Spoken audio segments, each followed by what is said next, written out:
Welcome to the part 3 of an astrologist day. ইতিমধ্যে প্রথম দুটো ক্লাসে আমরা জেনেছি বেশ কিছু জিনিস। ফার্স্ট ক্লাসেতে আমরা দেখে নিয়েছি হলো ইন্ট্রোডাক্টরি পার্ট, লেখকের ব্যাপারে, and story in short. Second পার্টে আমরা অলরেডি টেক্সট পড়তে শুরু করেছি এবং প্রায় 1.5 পাতা মতন পড়েও নিয়েছি।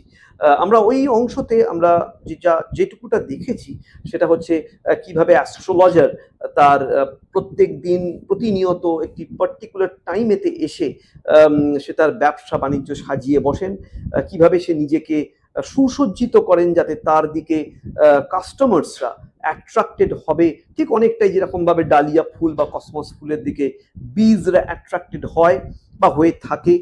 আমরা এটাও জেনেছি যে মানুষজনের ভিড় স্বাভাবিকভাবে তার আশেপাশের দোকানে যেমনভাবে থাকে তার দিকেও তার একটা সার্টেন পার্সেন্টেজ তার কাছে আসে এবং সে সুন্দরভাবে তার ব্যবসা বাণিজ্য চালিয়ে চলে from around 12 in the afternoon till the evening.